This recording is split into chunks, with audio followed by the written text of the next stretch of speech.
A GoFundMe page shows community support for a Verona High School basketball family.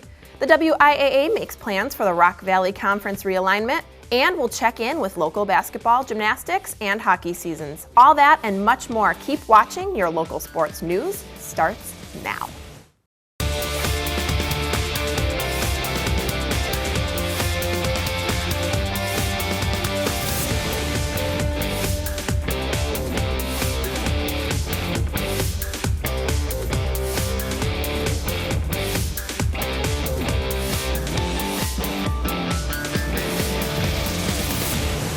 Thanks for joining us for the sports news. I'm Jessa Jeremiah, and here are your local headlines.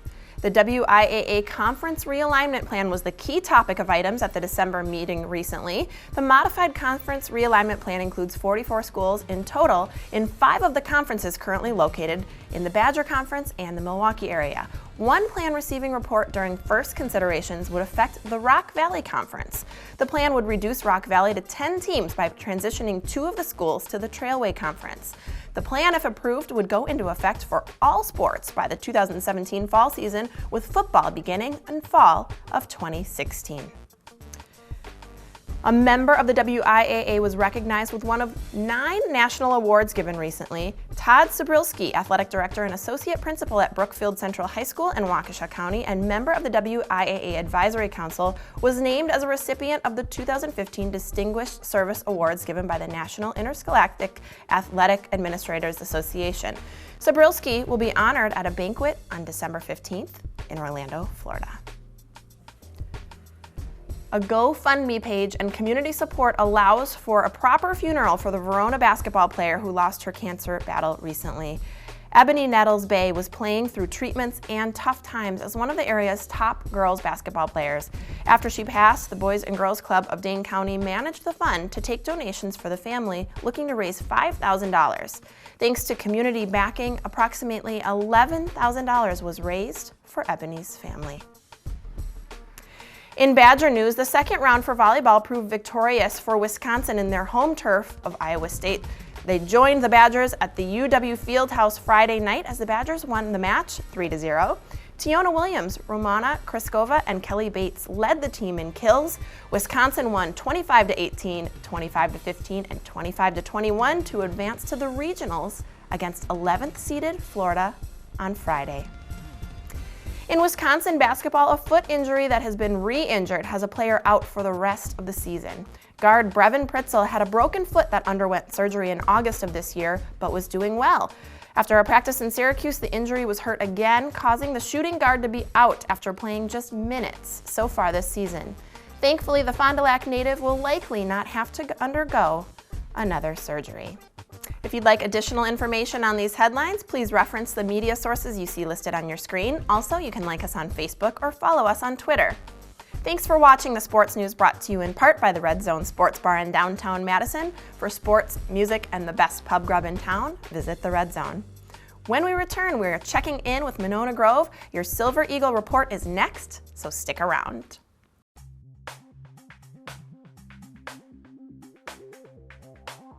Welcome back to the Sports News. I'm Jessa Jeremiah, and we're bringing you all the latest in local sports, bringing you first to your Silver Eagle report.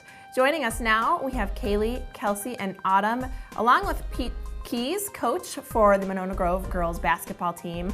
So glad to have all of you. How are you doing today? Good. Thanks for having us. Yeah, we're so glad. So we're going to get kind of right into it. We've got a lot to cover today. Now, Monona Grove has had some very successful teams in the past few years. So what do you think, what do you believe makes this team special enough to continue that success? We believe that we are different because we are really tall and lengthy and we can run the court really well. We have seen that in multiple games that we've had this season. And we do have a lot of team chemistry too. That's really a big thing for us. We want to have a positive outlook on things, and that's what we try to promote. Yeah. Very good. Well, the chemistry is incredibly important, as you know, so we look forward to seeing that success continue. And comment, going forward on your team's basketball style. What do you feel like is different than most of the teams that you play in terms of strengths and weaknesses? I would say that we are a very good hustle team. We always try to keep a fast pace versus other teams. They try to slow the game down. We keep it up by always running up and down the court. And then adding on to that, we play really good aggressive style defense, trying to pick off plays or like dive on the floor and get loose balls. But one thing with that style of defense is it does lead to us having lots of foul trouble. So that's one thing that we're trying to fix in practice. That we like so much about basketball and being part of a team is really developing relationships with your teammates. So talk to us a little bit about some of the ways that you specifically, your team, has been able to connect with each other, both on and off the court, to build that chemistry that you talked about earlier. Yeah, well, in practice, we try to stay positive and cheer each other on throughout practice, just so everybody has a positive mindset throughout it. And some things we do off the court, we have pasta dinners, we've gone paintballing, we've done Christmas caroling to raise money, and just stuff like that. No, that sounds like a great way to get together outside of off the court. And Coach, I want to talk to you a little bit about these girls. You've got 3 outstanding young ladies with you today, and they are all attending universities on basketball scholarships. You probably are incredibly proud. Talk to us about what you would like to see these girls bring to their college teams that they've taken from Monona Grove. I think what's really special about these players in particular is they never stop playing. I think they're really talented both on the offensive side of the ball and the defensive side of the ball. So it would be a real shame if they didn't bring those type of aggressive playing styles to their college teams, because I think they really benefit from playing the way that they've been playing for the past 4 years for Monona Grove. Well, thanks a bunch. We look forward to seeing the rest of the season play out. Thanks so much for joining us for your Silver Eagle Report. Thank you. Thank you.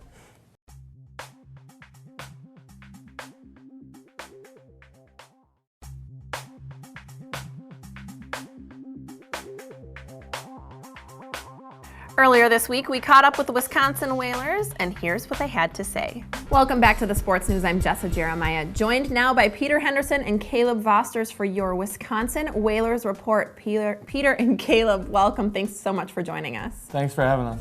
So excited to talk to you a little bit today. I don't know a whole lot about Wisconsin Whalers, but I'm so excited to learn more. Tell folks at home, if they're not familiar, where does your team play out of? And talk to us a little bit about your coach. We play at Oregon Ice Arena in Oregon, Wisconsin. And our coach, Tom McDermott, he's been around the game for a long time, and he's had a lot of coaching experience and really knows everything to do with hockey and how to be a good role model for us players. Absolutely. So that's obviously what you're wanting out of your leader. And tell me a little bit about junior hockey now. Junior hockey, well, hockey's different than any other sport. After high school, instead of going straight to college, players go play juniors and then go to college. It's like a stepping stone in between. Okay, perfect. And now you're both players, so talk to me about what positions you both play and kind of how you got started. I'm a forward. I've played for 17 years, and my father played in college, and he was a forward as well, so kind of just grew up in the family and just stuck it out as a forward. There you go. It's in the family line. Yep. I'm a defenseman, and I started playing hockey because basketball was too soft, and I got in trouble. I love that answer. That's great. And you're here in Wisconsin. What a perfect fit. Where do most of the players come from? Now, where is this group gathering from? I'm from Illinois, but we have a lot of players from around Wisconsin, Minnesota, Iowa. We have a few.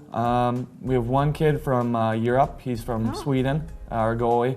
But most of them are from the Midwest. We get a couple East Coast players and a few Europeans as well. Absolutely. Hockey at its best here in the Yep. Midwest. Before we go, tell us about your upcoming games. And for folks who are interested in getting involved in future games, where do they go? Well, this Friday we play at 7:30 at Oregon Ice Arena, and I believe Saturday's at 7 o'clock. Okay. And if you want to find out future games, you can just go to www.wisconsinwhalers.com. You can find any game time there. All right, so a couple games coming up this weekend. Go to wisconsinwhalers.com to find out more about future games. Peter and Caleb, thank you so much for joining us. Thank you for having us. Thanks to the Whalers for your report. When we return, we are going to check in with Ford's Gym. Your boxing report is next on the Sports News.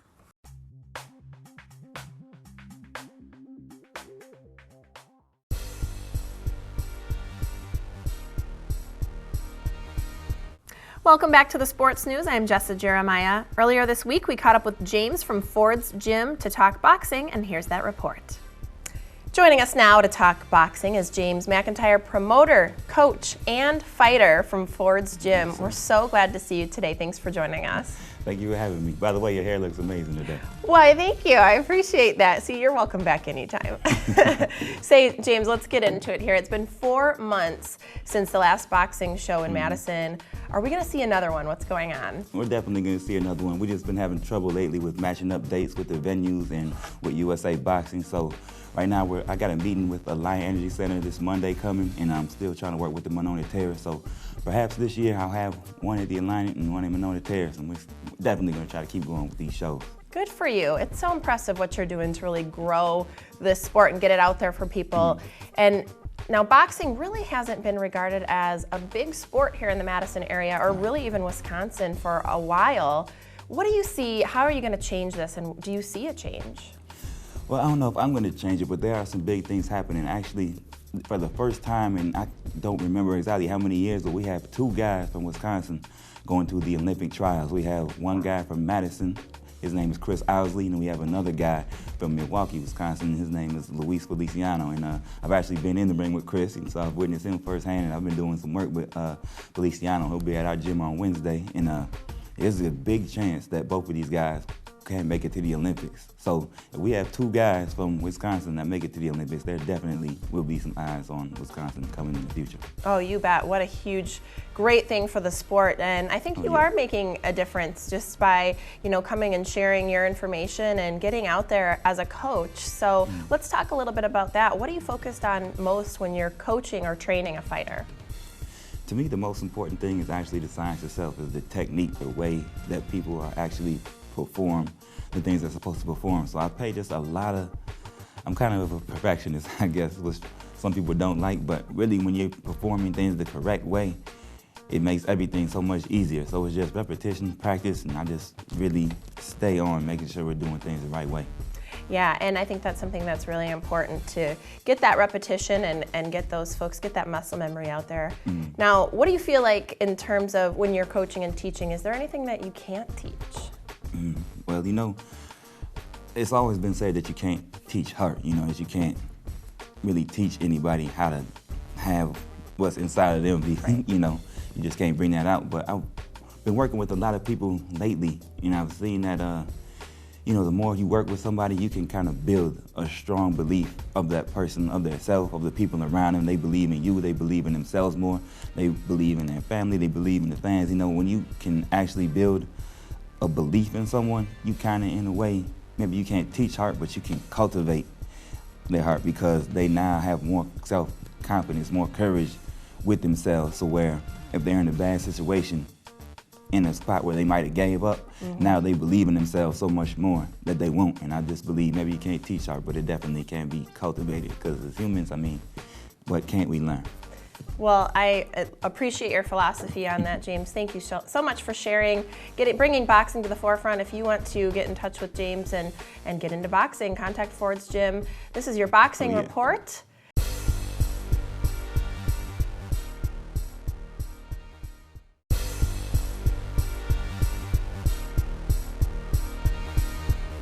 We turn now to Blue Devil basketball as we caught up with Coach Krupke earlier this week. Joining us now is head boys basketball coach Steve Krupke, who joins us from Evansville basketball. Welcome, Steve. Thanks for joining us today. No problem. Thanks for having me. So we're going to talk a little bit about a season preview here. Talk to us about some of the things that you really like about your team this year. We have a nice core returning. They're a great group of kids. I consider myself really blessed because they work hard and they're high character kids. Have a nice core of returning players that started for me last year. And also I have a nice core of kids who come off the bench and play a role, and they're pushing the starters. So it's pretty good stuff. Yeah, nice mix of folks there. Let's talk a little bit more about the returning players. Who do you have returning this year? Well, my starters last year predominantly were Brennan Banks, Kyle Rakowski, Hayden Reese, Brody Mogg, and Zach Milkey, and they're all back. They were underclassmen last year, got a lot of varsity experience in big games. And then some of the top returning guys that are going to play key roles for us would be Ben Veenstra, Tanner Meehan, Mark Trewicki, and Brett Sendelbach, who, they play a big role. They get a lot of minutes even if they're not necessarily labeled as starters. And let's talk a little bit about contributing players. Who has a chance to contribute? Well, all the kids I mentioned can contribute, and then we have some seniors that are also going to vie for some playing time, and Kevin France and Jake Kennedy. And then I got some younger players who are really pushing that next group, and I saw a lot of improvement out of them. Some kids like Logan Wardwell, Logan Katzenmeyer, Sawyer Myers is a new player to our program, and Andy Forster. All had nice tryouts, and our kids that are going to be pushing our top tier players. And at this point going into the season, what do you feel are your team's biggest strengths? Team chemistry, I think they all get along pretty well. I watched them this past week, and what I like about it is there's not a lot of selfishness, a lot of distribution of the ball. My best players aren't necessarily looking for their points. They're trying to find the open guy. So far, the team continuity has been pretty good. Yeah, what an important component to going into a season. Let's talk a little bit about some questions that you need to have answered for your team. Talk to us about that. Well, in the past, the program's sort of been up and coming the last few years, and we've flown under the radar. And I think every year we're picked to be toward the bottom of the conference, and we've snuck up on some people. This year, I think we're picked pretty high, and that doesn't mean anything in terms of wins and losses. There's some tough programs that are going to be solid no matter what, and they're going to be ready for us. It's not like we're going to sneak up on anybody. Absolutely. Well, we look forward to, catching up with you as the season progresses. Glad to hear that you've got a solid team with a nice chemistry. Great job. Thanks so much, Steve Krupke, head coach for boys basketball in Evansville. Thanks for having me. Thanks to Coach Krupke for your report. When we return, we are checking in with Stoughton. Your Vikings report is next.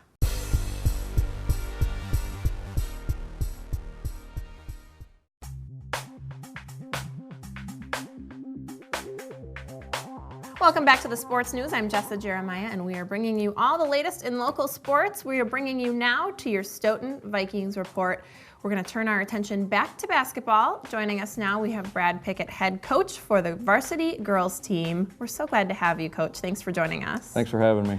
So I want to talk a little bit about your slogan for your program is "We is greater than me." How do you get this particular slogan across and the meaning behind it to your girls? We just feel like we can be more successful as a team instead of individuals, and we talk about it every single day in practice. And we do a lot of drills in practice to kind of sell that point as far as we is greater than me, and if we buy into that, we can do some successful things.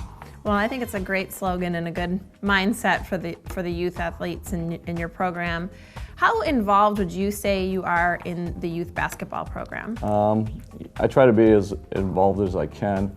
I help with the 8th grade team right now, and then during the summers we have youth nights where we have our high school girls come in and participate with some drills and stuff like that with the youth kids. I just feel it's important that the high school girls interact with the youth kids because they were at that point one time too, and I know the younger kids really look up to them. I think that's great. And let's kind of address some of the things going forward. What would you say is your current emphasis or your future team goals as you move through the season? I think number one is, we want to compete for a conference championship, and, we, on a daily basis, we're doing things to help us get to that. We had a big win versus Monona Grove on Tuesday night. Hopefully propels us as we go forward.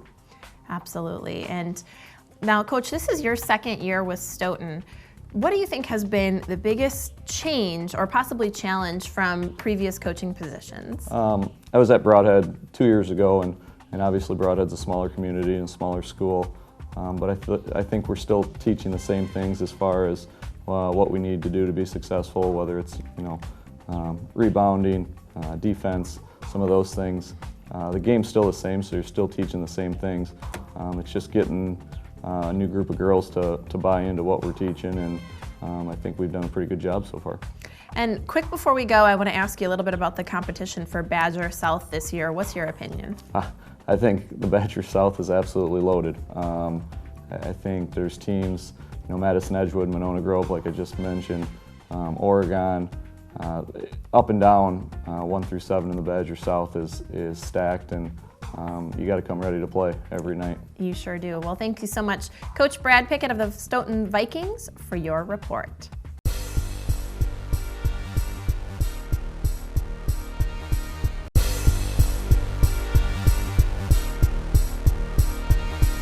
Returning our attention now to gymnastics, we are checking in with Middleton High School for your Cardinal report. Joining me now is Carrie and Megan. And ladies, I'm glad to see you. How are you today? Good. How are you? I am great. So we're talking gymnastics. Let's start with your expectations for the coming year. What are your thoughts? Megan, do you want to start? Sure. My expectations for this year are that we stay healthy, but also stay focused and at the same time have fun. And I completely agree. I think we have a really young group of girls this year. We have 11 new freshmen, so just really trying to mesh together and have a fun year. Yeah, good for you. A young team, like you said, so that'll be nice for the girls up and coming and in the coming years to, come together cohesively. What does the Big 8 conference and sectional look like this year for gymnastics? What's your thoughts there? The Big 8 conference is usually a pretty competitive conference. Memorial has always been a team that's kind of at our back. Also this year, Madison East High School has 2 sisters who are very, very talented and also a young up-and-coming talented team. So they're both teams to look out for. Yeah, absolutely. And I think it's nice to know your competition when you're going in to a meet and get your mindset right. Let's talk about any key conference meets to watch this year. What are you looking forward to? We have a dual meet coming up December 16th against Madison East, and that'll be a good one to kind of kick off the year and see what routines the girls have, and also see a little bit of our Big 8 competition. Yeah, and what do you think? Let's talk a little bit more about the team as a whole. Talk about some of the key newcomers. You mentioned there's a lot of them, but what about some of the juniors and seniors that are coming back? Well, Megan's a senior, so keep an eye out for her. Also, we have Madeline Flaster-Jennerjohn. She is returning as a junior and was a state individual qualifier last year as well as the year before. So obviously one to keep an eye out for and one to watch as she hopefully leads the team to state again this year.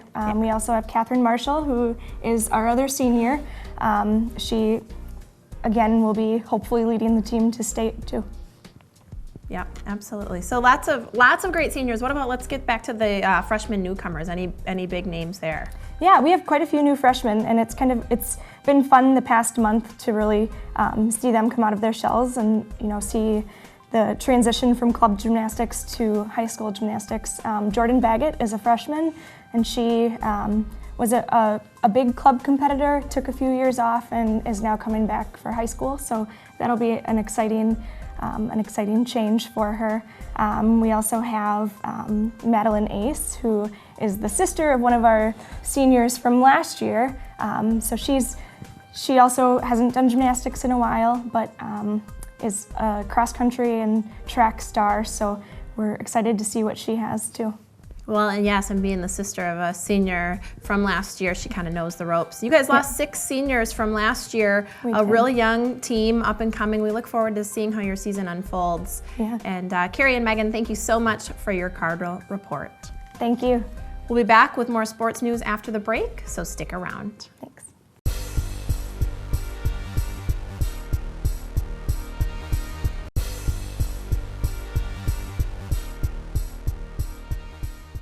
I want to thank the many guests for your sports news reports, and a very special thank you to the Red Zone Sports Bar in downtown Madison for supporting local athletics. For sports, music, and the best pub grub in town, visit the Red Zone.